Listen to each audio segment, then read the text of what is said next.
बिहार में जनगणना मई से शुरू। जी, बिहार में जनगणना मई से शुरू। बिहार में जनगणना का काम मई से पहले चरण में मकानों की गिनती, वो सब कुछ जो आपके लिए जानना जरूरी है। जी हाँ दोस्तों, वो सब कुछ जो जनगणना से संबंधित आप जानना चाहते हैं, वो सब कुछ इस वीडियो में आपको मिलेगा। आपको यह मिलेगा कि आपको जनगणना में कितनी राशि मिलेगी, कितने शिक्षकों की ड्यूटी लगेगी, कितने शिक्षकों पर एक सुपरवाइजर होंगे। ये सब कुछ आपको इस वीडियो में जानने के लिए मिलेगा। उससे पहले मेरा परिचय, मैं हूं कौशल, आप देख रहे हैं कौशल ब्लॉग। मेरा वीडियो फेसबुक पर देख रहे हैं तो फॉलो कीजिएगा, यूट्यूब पर देख रहे हैं तो सब्सक्राइब कीजिएगा। आइए जानते हैं कि बिहार जनगणना जो 27 का आगाज हुआ है, बिहार में जनगणना का कार्य कब से शुरू होगा और कितनी राशि मिलेगी, कितने शिक्षकों की आवश्यकता होगी, ये सब कुछ देखते हैं। आइए, 9/1/26 को गृह मंत्रालय ने अधिसूचना जारी की। 30 सितंबर तक पहले चरण का काम, दूसरा चरण फरवरी 2027 से। बिहार में जनगणना का काम मई से शुरू हो जाएगा। पहले चरण में मकानों की गिनती होगी। जी हाँ, बिहार में जनगणना का कार्य मई से शुरू होगा और पहले चरण में ये मकानों की गिनती होगी। बिहार में जनगणना का पहला चरण मई में शुरू होगा। इस दौरान मकानों की गिनती होगी, इसकी नंबरिंग की जाएगी। इस कार्य में शिक्षकों की ड्यूटी लगेगी।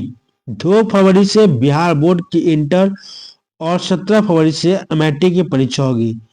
रिजल्ट का संभावित समय अप्रैल में है। बोर्ड और इंटर की परीक्षा के साथ कॉपी जांच का रिजल्ट जारी होने के बाद शिक्षक फ्री होंगे। इसके बाद जनगणना के कार्य में शिक्षक लगेंगे। इसको को ध्यान में रखकर जनगणना के पहले चरण में होने वाले मकानों की गिनती का कार्य मई में कराने पर विमर्श चल रहा है। हालांकि इस संबंध में पूछने पर बिहार जनगणना कार्य निदेशालय के निदेशक एम रामचंद्र ने कहा कि पहले चरण में मकानों की गिनती करनी है। इसको शुरू करने की तारीख तय करने के लिए बिहार के मुख्य सचिव की अध्यक्षता में राज्य समन्वय समिति की बैठक होगी। इस बैठक में अंतिम निर्णय लिया जाएगा। केंद्रीय गृह मंत्रालय ने बुधवार को अधिसूचना जारी की। इस अधिसूचना के मुताबिक 1 अप्रैल से 30 सितंबर के बीच पहले चरण का कार्य समाप्त करना है। फरवरी 2027 में दूसरे चरण का कार्य होगा। इस दौरान व्यक्तिगत जानकारी देनी होगी। वो सब कुछ जो आपके लिए जानना जरूरी है। क्या गांव आने की जरूरत है? जी हाँ, यदि आप अपने गांव से बाहर, घर से बाहर रहते हैं तो आपको अपनी जनगणना कराने के लिए गांव आने की जरूरत नहीं है। क्यों? क्योंकि आप पहले चरण में संरचनाओं, घरों, परिवारों की व्यवस्थित सूची तैयार होगी। यदि आप गांव से बाहर हैं तो गांव आने की जरूरत नहीं। आप अपनी पूरी जानकारी सेल्फ एन्यूमरेशन पोर्टल के माध्यम से दे सकते हैं। जी हाँ, यदि आप गांव पे नहीं रहते हैं, कहीं बाहर रहते हैं, तो अब आपको अपनी रोजी रोटी, रोजगार, नौकरी छोड़कर घर आने की जरूरत नहीं होगी। आप स्वयं पोर्टल पे अपना डिटेल दे सकते हैं, सेल्फ एन्यूमरेशन पोर्टल के माध्यम से दे सकते हैं। आइए जानते हैं कि सेल्फ एन्यूमरेशन पोर्टल कैसे खुलेगा।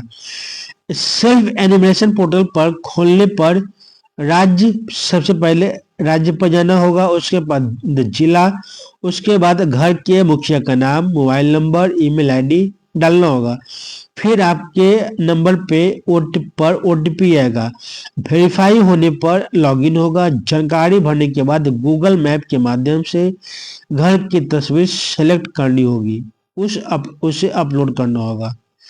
मकान की होगी गिनती। जनगणना के पहले चरण में प्रत्येक मकान की गिनती होगी। जिन मकानों में व्यक्ति रह रहे हैं उनकी जानकारी प्रगणक लेंगे। जिन मकानों में तालाबंद है उनकी जानकारी भी तालाबंद कर अपलोड की जाएगी। पहले चरण का ट्रायल सारण, सोनपुर, नवादा, रजौली और सीतामढ़ी डुमरा में पूरा हो गया है। प्रकरण को एक बार पोर्टल खोलने और प्रतिदिन डेटा संकलित करने के बाद एक बार डेटा को अपलोड करने के लिए इंटरनेट की जरूरत होगी। कौन करेगा कार्य, कितना मिलेगा पैसा, सब कुछ जनगणना का कार्य प्रगणक के रूप में शिक्षक करेंगे। इस कार्य में 2.15 लाख शिक्षकों की जरूरत होगी। एक प्रगणक को 700 से 800 लोग या यूं कहें कि 150 से 180 मकानों की गणना होनी है। इसके मॉनिटरिंग के लिए प्रत्येक 6 प्रगणक पर एक प्रेक्षक की तैनाती होगी।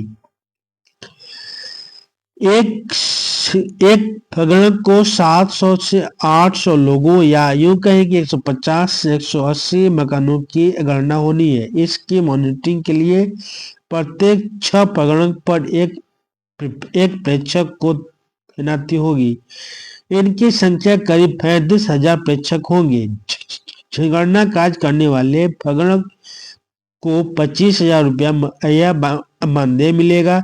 इसमें पहले चरण के लिए 9,000, दूसरे चरण के लिए 16,000 रुपया मानदेय दिया जाएगा। आइए जानते हैं कि लोगों को 15 दिन स्व गणना का मिलेगा समय। जी हाँ, पहले चरण की गणना शुरू होने से पहले 15 दिन का समय में लोगों के पास स्व गणना के लिए मिलेगा। लोगों के पास विकल्प होगा कि आप कहाँ से अपनी गणना करना चाहते हैं।